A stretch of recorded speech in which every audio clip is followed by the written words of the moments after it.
Hi guys, Xronos here. It's been a while since I've done a video. I was planning to do my seasons build for my wizard, but I've just been so fed up with seasons. To be fair, I've just reverted back to going to non-seasons because this is one of the reasons why I did this video, because I think they still need to do loads of improvements in the game. So this video basically is me suggesting to Blizzard or whoever is interested in the game of my suggestions of how to improve this game, because as I said, I haven't been happy with seasons.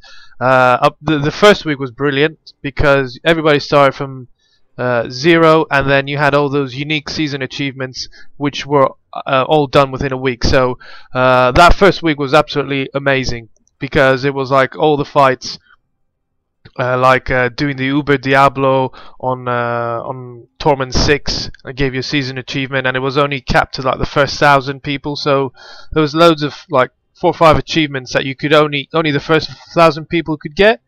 So that part was really good. I think they should promote more achievements like that.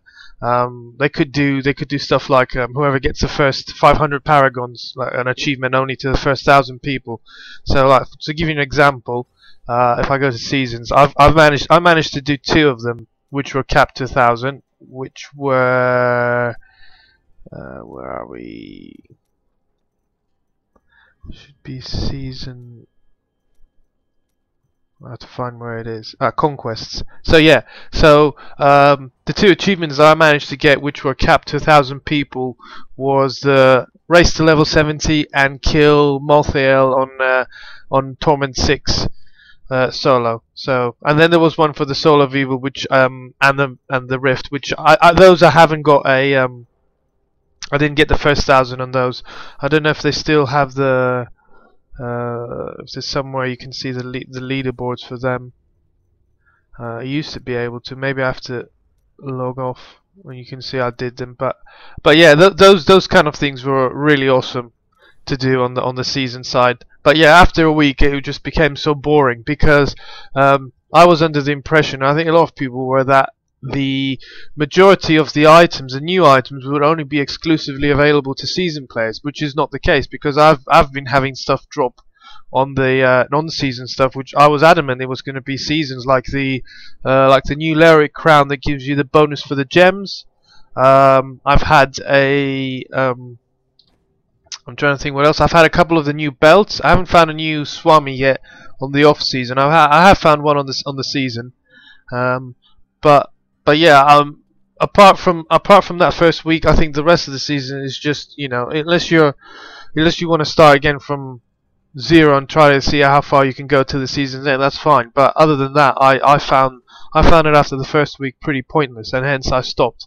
Even though I did reach, within the first 10 days, I reached about 300 Paragon levels, and then I got fed up and went back to non-seasons. So yeah, so some of the stuff that I would be suggesting mainly make the game again more interesting, because I mean they have done a decent job up till now, especially if you think from the vanilla Diablo 3 up until Reaper of Souls. It was really dire. I mean you were handicapped for bringing friends in to play in a game. That was unbelievable.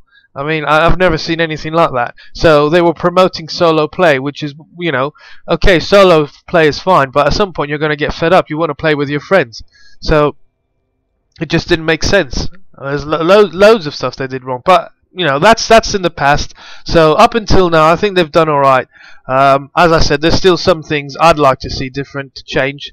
One of them being the use of gold. I mean, I'm sitting now here with like 288 million, and the only way you can use the gold is either if you're going to craft more gems, which I mean I think I've crafted for all my characters. I think they've got like 10 each of the top gem. So I mean, how many more gems do I need to craft? So the only reason to spend gold is on re-rolling items. So which okay, I mean, is a way to spend the money. I mean, this one, yeah, this has got low re-rolls. Yeah, all of these items have low. I did have one item which I'd gone like 1 million or 2 to re-roll it.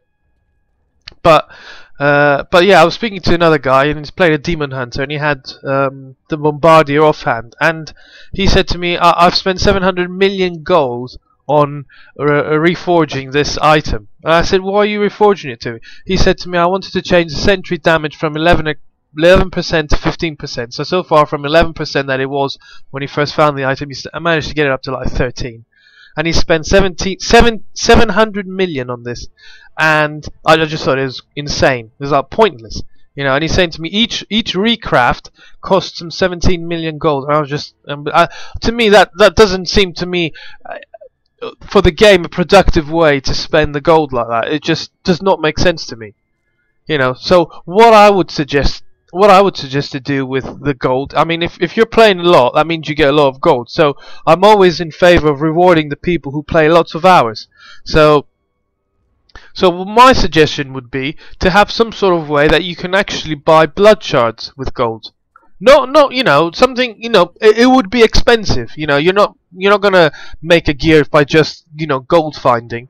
You know, it would be something like, I don't know, maybe 100 million would buy you, I don't know, 500 shards or something like that, or 1,000 shards or something like that. So you'd have to really spend a good few hours to get like 100 million gold to spend it. It wouldn't be like, I don't know, 1,000,000 for 1,000 shards. It would be much more gold spending to reward the players who play more. So that's what I think about the current the current game at the moment. I think there needs to be a way to utilize gold in some way, and one idea would be just to be able to buy blood shards, and especially at the moment, from the time that they close the auction house and you cannot trade gold left, right, and center, then this is purely profitable for the player, as I said again, who plays lots of hours. And as I said, the second thing I'd like to see with seasons is the items that you find in seasons are season only, which then get merged back into your old character when the season ends, which that was originally what I thought they were going to do, but they haven't.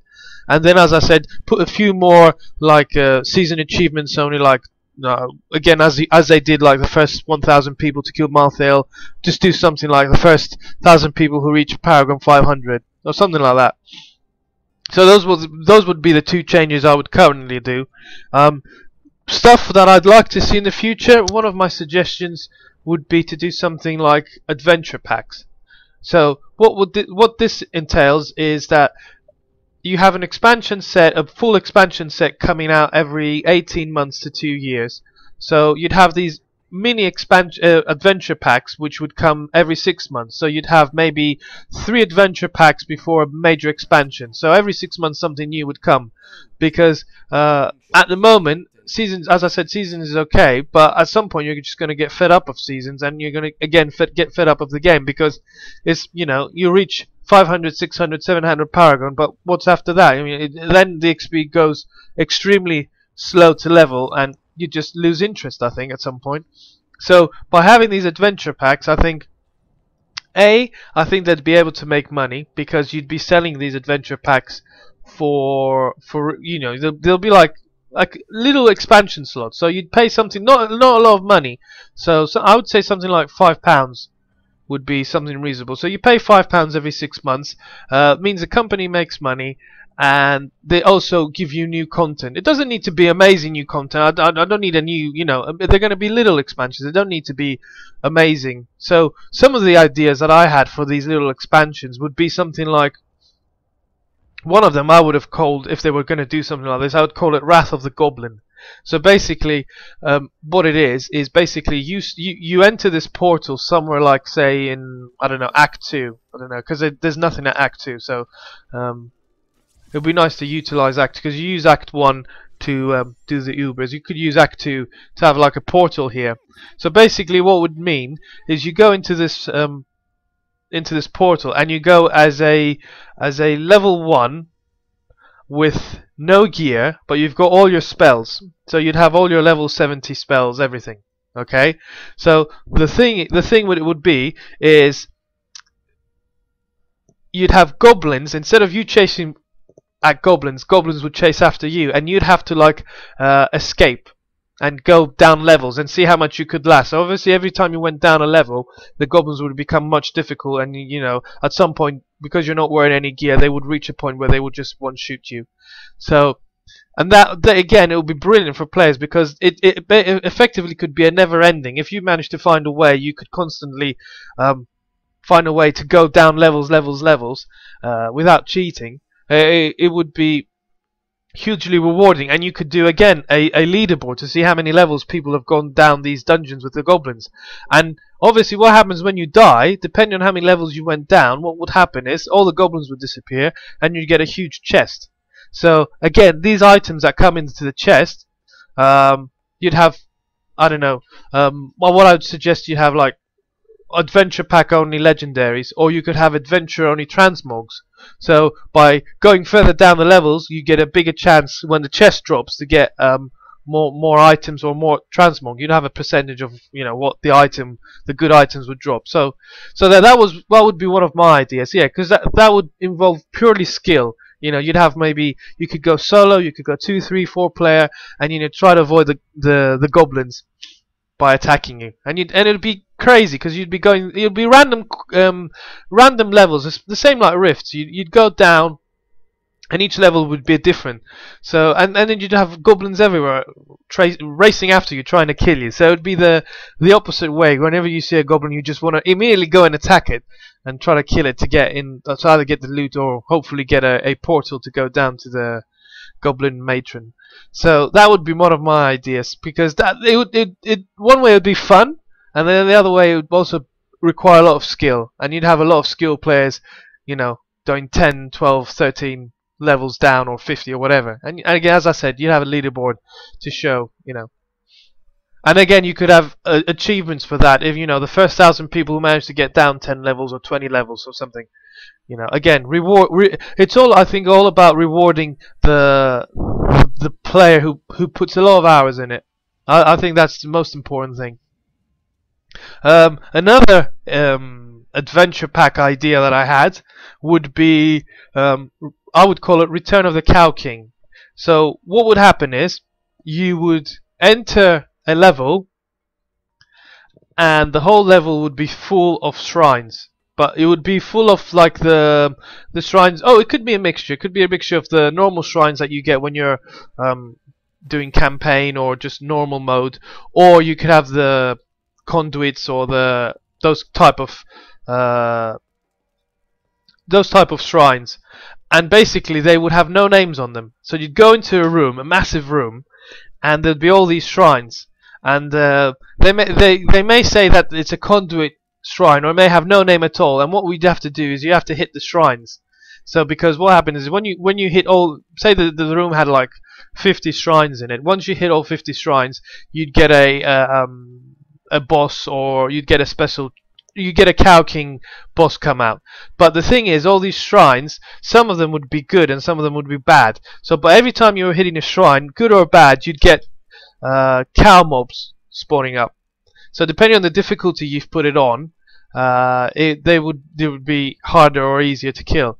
But you'd have like good shrines and bad shrines. So you'd have like a good shrine with like a conduit, or you'd have a bad shrine like you had in Diablo 2. You had the monster shrines where you hit it and basically a monster came out. Same like you're wearing them Nemesis braces. So imagine some of the shrines would just spawn enemy champions, you know, and plus the cows that it would automatically spawn. Say, I don't know, spawn 10 cows, and it would spawn whatever the benefit of the shrine was. So you get some of them which would give you a conduit, a cooldown reduction, and some of them you'd have that would give you enemy champions. Some of them would give you curses that you're, I don't know, you're losing X amount of life per second, or some of them would freeze you, some of them would slow you, some of them would burn you, some of them will fill the whole room with poison.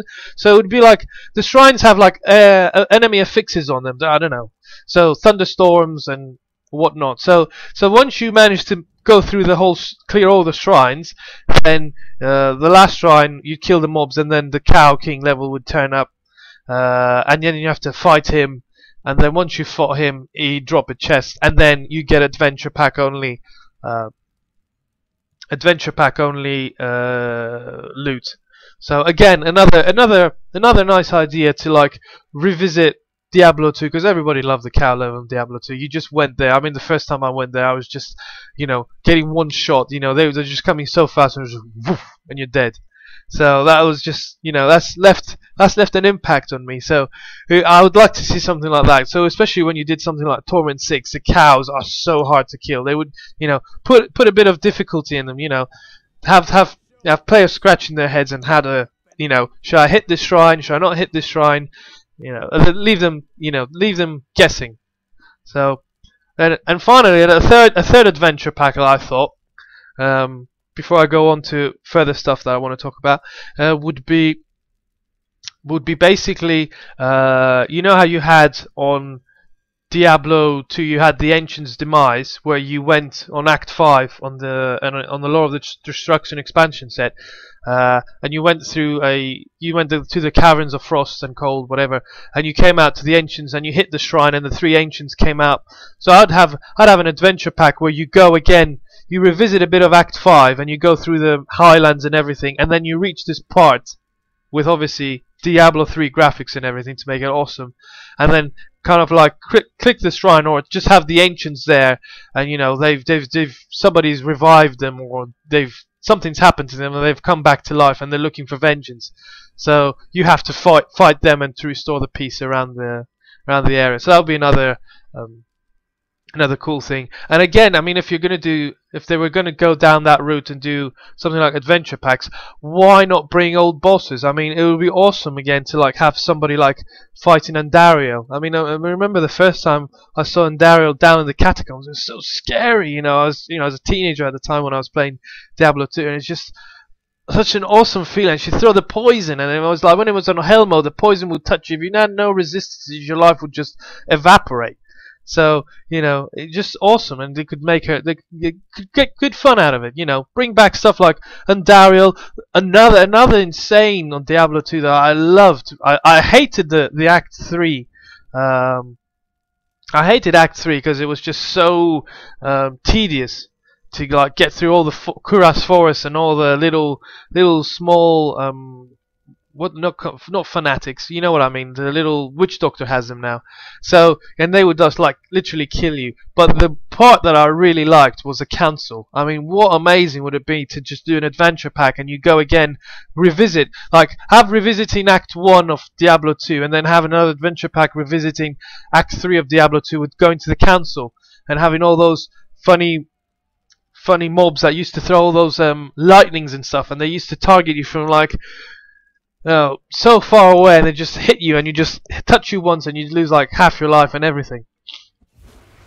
So yeah, it would be awesome. Like, Kuras Council, you'd have Andariel, you could have Nithalak, you could have Shrank the Overseer. You could just, I think it'd be great if they could just, if they considered revisiting all those, because it would just bring the nostalgia back, and then give them a new twist. So along with the goblin shrine, the goblins chasing after you, the cow shrines that you have to kill cows, it'd be nice to bring those old bosses back. So those are a few of my suggestions that I would, if anybody from Blizzard is watching, that would be my recommendation.